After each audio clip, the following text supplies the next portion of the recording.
Potential को tap करने में बजट बहुत बड़ी मदद करेगा। इस बजट में जिस तरह से रिसर्च एंड इनोवेशन इकोसिस्टम पर बल दिया गया है, जो प्रावधान किए गए हैं, उनसे हमारे युवाओं को ताकत मिलेगी। भारत उज्जवल भविष्य के लिए बहुत ठोस कदम रखेगा। साथियों, देश के सामान्य मानवी का, महिलाओं का जीवन आसान बनाने के लिए उनके स्वास्थ्य, स्वच्छता, पोषण, शुद्ध जल और अवसरों की समानता, इस पर इस बजट में विशेष बल दिया गया है। बजट में इंफ्रास्ट्रक्चर पर खर्च में अभूतपूर्व वृद्धि के साथ साथ कई व्यवस्थागत सुधार किए गए हैं, जिसका बहुत बड़ा फायदा देश में ग्रोथ और जॉब क्रिएशन, रोजगार के लिए बहुत लाभ होगा।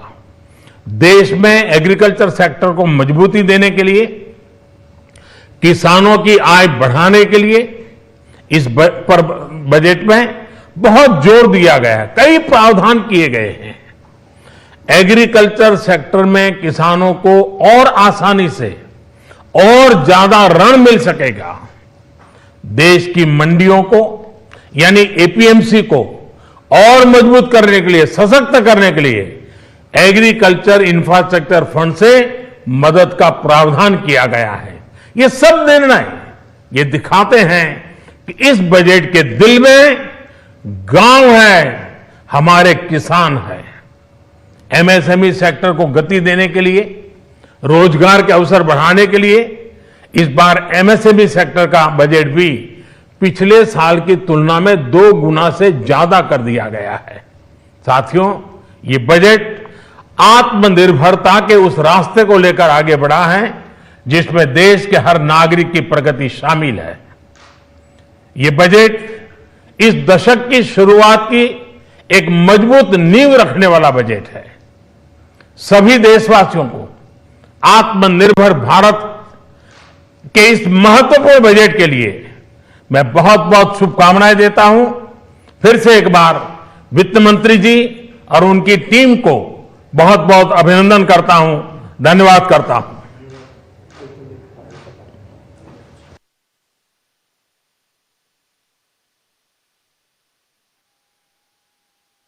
मोदीर যেহেতু বাজেট দাখিলৰ পাছৰ যিখিনি ভাষণ তেওঁ ৰাখিলে আৰু বিশেষকৈ এমএছএমই প্ৰসংগত কোৱা হ'ল যে দুগুণ বৃদ্ধি কৰা হৈছে, পূৰ্বৰ বছৰবোৰতকৈ দুগুণ বৃদ্ধি কৰা হৈছে। এমএছএমই কথা আমিও কৈছিলোঁ যে এমএছএমই যিখিনি কথা কোৱা হৈছে বা কেন্দ্ৰীয় মন্ত্ৰী নীতিন গাডকাৰীয়েও কিছু সময় পূৰ্বে তেওঁৰ প্ৰতিক্ৰিয়াৰ ক্ষেত্ৰতো এমএছএমিৰ ওপৰতে গুৰুত্ব প্ৰদান কৰা দেখিবলৈ পোৱা গ'ল। যিখিনি ভাল কি কয় মজুমদাৰ ডাঙৰীয়া, যিখিনি আমি পজিটিভ দেখা পাইছোঁ সেইখিনি আমি সুন্দৰকৈ সেইখিনি গ্ৰহণ কৰিব পাৰি। যেনেকৈ ধৰি লওক এতিয়া আত্মনিৰ্ভৰ ভাৰতত কিমান কোটি টকা ধাৰ্য কৰা হৈছে বা আত্মনিৰ্ভৰ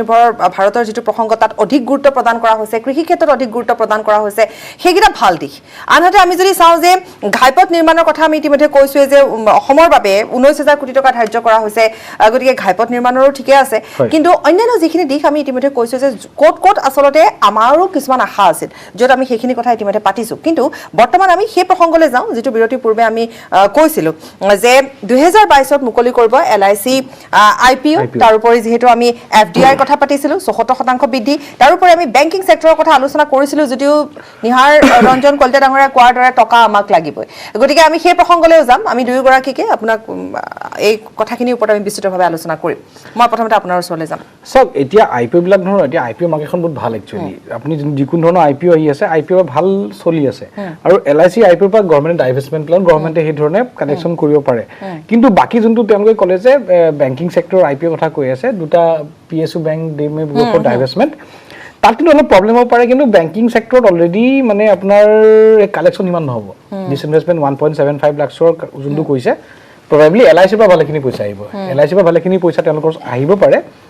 কিন্তু বাকী ধৰক বিভিন্ন ধৰণৰ আছে যে BEMLও তেওঁলোকে ভাবিছিলে কৰিব পাৰে, কিন্তু তাত নহ'লগৈ। কংগ্ৰেছৰ যেতিয়া আছিলে তেতিয়া আপোনাৰ অলপ ৰিফ্ট হৈছিলে কাৰণে তাত নহ'লগৈ। তো ইয়াতো আপোনাৰ PSU বেংক ইমান আৰু যোনটো মাৰ্কেট প্ৰাইজত যদি তেওঁলোকে যদি বেচিবলৈ যায় তেওঁলোকৰ নহয় মানে যোনটো মডেলত তেওঁলোকে মানে ভেলুৱেশ্যন কৰি আছে সেইটো মই তেওঁলোকৰ কালেকশ্যন নহ'বগৈ গভৰ্ণমেণ্টৰ কাৰণ মই ৰেভিনিউ পাৰ্চপেক্টিভৰ পৰা কৈছোঁ বাকী মই বেলেগ ছ'চিয়েল পাৰ্চপেক্টিভৰ পৰা কথাটো কোৱা নাই পইচা আমি ৰেভিনিউ ছ'চিয়েলৰ পৰা আমি কথা পাতিয়ে আছোঁ গতিকে সেয়া আনুষংগিকভাৱে আমি পাতিম কিন্তু ৰেভিনিউ কথাখিনি আমি পাতি আছোঁ তো এইটো ইমান 1.75 লাখ কৰোৰটো কিন্তু ইমান ইজি এমাউণ্ট নহয় 1.75 লাখ কৰোৰটো গভৰ্ণমেণ্টে 2,10,000 কোটি টকা টাৰ্গেট কৰিছিলে আৰু হৈছে কিমান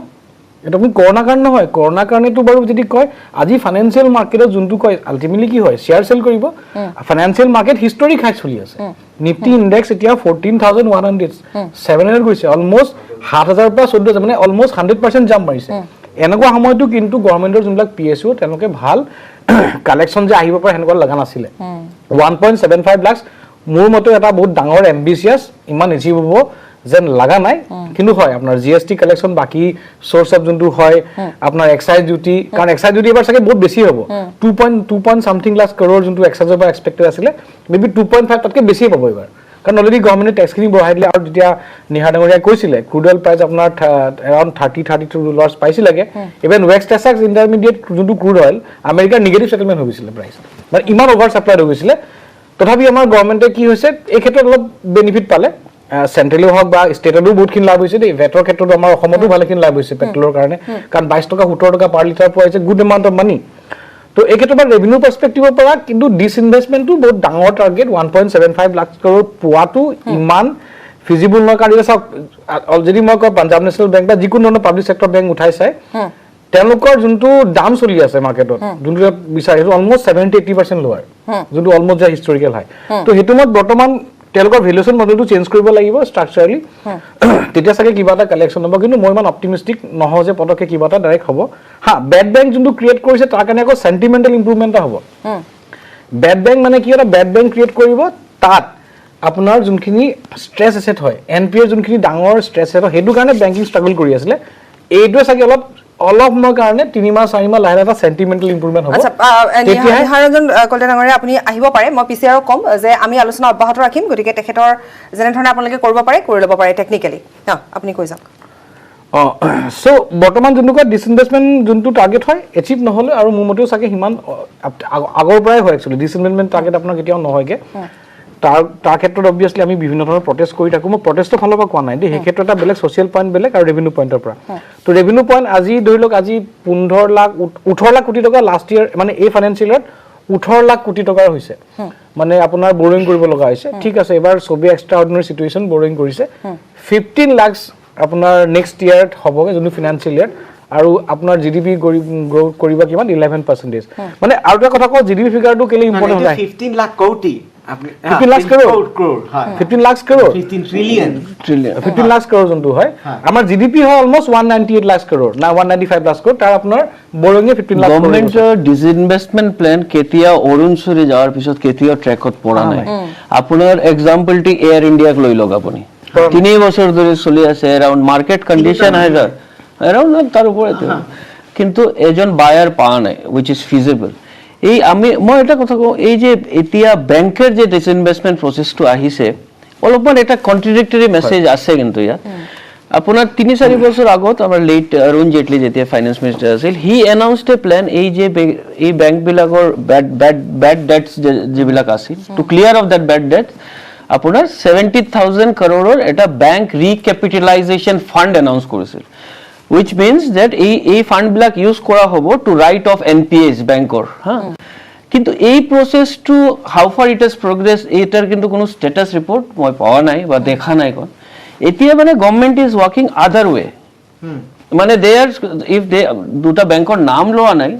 ফাইনেন্স মিনিষ্টাৰে বাট এতিয়া they are certain they want to sell off the banks মানে এই সিক ব্যাংকছৰ পৰা they want to wash their hands ক্ষেত্ৰত আমি চাব লাগিব আমি দাদা 1 মিনিট মই শেষ কৰি লওঁ wash their hands off this banks but the biggest problem is that আপুনি যেতিয়া এই লোন টু ব্যাংকৰ ৰাইট অফ নকৰিব nobody will come to buy you আপোনাক যদি if buy you with an asset which is NPAs এই সব ব্যাংকৰ NPAs has been very high so I don't know a process to disinvestment process to government always has high hopes a budget apna revised estimate jetia budgeter ahe তেতিয়া আপুনি দেখিব লাগে হয়। ঠিক আছে এটা ৰিভাইজ এস্টিমেট এটা দিয়ে তো ডিসইনভেস্টমেন্টের যে কালেকশনটো হয় আপুনি যদি লাস্ট টাইমও দেখে it is not nearing anywhere near the target almost 80% only 50-20% achieve হয় আমাৰ কথাটো হ'ল যে আমি যেতিয়া গণতান্ত্ৰিক দেশৰ আচলতে নাগৰিক মই অকণমান ৰখিব লাগিব আচলতে কথাবোৰ এনেকুৱা ধৰণৰ হয় যে এই বাজেটৰ পাছলৈ আচলতে মই যিটো দেখিলোঁ এই কথাখিনি বিশেষভাৱে গুৰুত্বপূৰ্ণ এই কথাখিনি জানিব লগা বহু কথা আছে গতিকে সাধাৰণ ৰাইজে এই কথাখিনি জনাটো খুবেই বেছি প্ৰয়োজন আমি এই আলোচনা আগবঢ়াই লৈ যাম কিন্তু সময় এটি বিৰতিৰ পাছত উভতি আহিছোঁ আৰু যিহেতু আমাৰ বিদ্যালয়ৰ সময় হৈছে হাতত সময় বহু কম 3 মিনিট আছে 3 মিনিটত আমি আলোচনা শেষ কৰিম মই 3 গৰাকীলৈ এৰি দিছোঁ মই চাওক এতিয়া বাজেটখন যদি মই গোটেইখন কওঁ এখন বাজেট যদি জনসাধাৰণ সকলো যদি বুজিব বিচাৰে এখন বাজেট হ'ল বৰিঙৰ বাজেট ধাৰ লৈ কৰা বাজেট আমাৰ ইণ্ডিয়ান ইকনমি লাষ্ট 6-7 বছৰৰ পৰা এটা মিডল ইনকাম ট্ৰেপত ফচি আছিলে যোনটো কয় 4-5% যোনটো গ্ৰোথ পটেনশিয়েল গ্ৰোথ আমাৰ 8-9% হ'ব লাগিছিলে হোৱা নাই এবাৰ এটা কৰোনাৰ কাৰণে আমি ৰেসপন্সিবিলিটি দিব পাৰো কিন্তু বাদ দিয়ক নিগেটিভ কথাবিলাক আমি বাদ দিছো আমাক লাগে ভাল পজিটিভ দিক কাৰণ দেশৰ উন্নতি হওক বাজেটত গভৰ্ণমেণ্টৰ পইচা নাই ধাৰ লৈছে 15 লাখ কোটি টকা আগৰ 7 লাখ কোটি টকা আছিল এবাৰ তাৰ ডাবল লৈছে মানে 7 লাখৰ পৰা 15 লাখ কোটি টকা লৈছে যদিখিনি এইখিনি যদি ভালদৰে এফেক্টিভলি ইউটিলাইজ কৰা হয় ভাল হয় যদি এনআইপি প্ৰজেক্টটো কাম আৰম্ভ হৈ যায় ডেভেলপমেন্ট যোনটো আপোনাৰ কি বুলি কয় ইনষ্টিটিউচন খোলাৰ কথা কৈছে ডিএফআই কথা কৈছে কিন্তু হেতু এটা পজিটিভ দিক বেড বেংক এটা পজিটিভ দিক যদি ইমপ্লিমেন্ট হয় তেতিয়া লাভ হয় নহলে যদি অকল কথা হিচাপে থাকি যায় তেতিয়া কিন্তু আকৌ আমাৰ অৱস্থা ভাল নহয় কাৰণ 11% যদিও গ্ৰোথ হয় আমাৰ কম্পাউণ্ডেড গ্ৰোথ 4% হ'ব তো এইটো সাইকেলৰ পৰা উভতি যাই ফলা আমি এটা 9% 10% যেনেকৈ গ্ৰো কৰিব পাৰো কাৰণ পটেনশিয়েল এটোই আছে কাৰণ বেছ ইয়াৰ কমি গৈছে বেছ ইয়াৰ যদি আপোনাৰ সক -7% পৰা 11% একো ডাঙৰ বস্তু নহয় ইয়াৰ পৰা আপোনাৰ ভালদৰে গ্ৰো হ'ব লাগিব এক্সপেক্ট কৰো ভাল হোক আমাৰ কাৰণে আৰু আমি গোইং ফৰৱাৰ্ড আমাৰ ইকনমি এৰাউণ্ড $5 ট্ৰিলিয়ন যোন টাৰ্গেট কৰি আছো 2022-24 লৈ নহয়গে মেবি 26-27 লৈকে হওক হেতু আশা কৰো হয় কৃষিৰ লগতে উদ্যোগ খণ্ডকো যথেষ্ট গুৰুত্ব দিব লাগিব ভাৰতৰ অৰ্থনৈতিক সবল কৰিবলৈ অৰ্থনৈতিক সমীক্ষা মতে এই বছৰ আমাৰ কৃষি খণ্ডৰ বিকাশ দৰ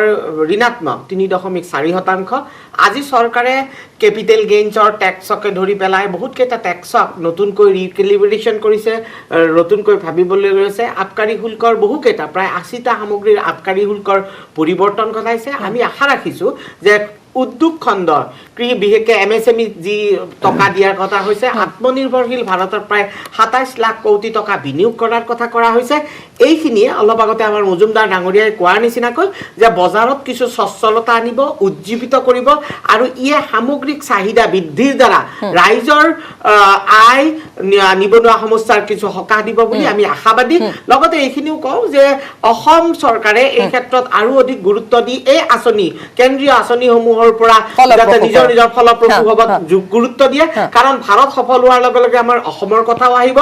ধৰক কেৰালা অন্ধ্ৰপ্ৰদেশ তামিলনাডুক লৈ সফল হোৱাটোৱে আমি নুবুজিম আমিও সফল হ'ব যেটো সময় নাই আমাৰ হাতত আপুনি নিশ্চয় একেখিনি কথাই ক'ব বিচাৰে যে যিখন বাজেট সেইখন বাজেট এখানে বাজেট মোৰ লাষ্ট কথাটো এটাই হ'ল যে ইকোনমিক সাৰ্ভে যেটো প্ৰজেকশন দিছে 11% গ্ৰোথ টু আৰ এতিয়া আমাৰ 2021 7% নেগেটিভ আছে এটো অলপমান আই থিংক ডাবল ডিজিট গ্রোথ অলপমান হায়ার দেন এক্সপেক্টেড অলপমান এম্বিশিয়াস টার্গেট পাই যাও বাট মেইন এতিয়া হল মার্কেটত লিকুইডিটি দেওয়া আই থিংক যেতিয়া শেয়ার মার্কেটে যেটো রিঅ্যাক্ট কৰিছে I think it's a good sign it's a benchmark of an economy to an extent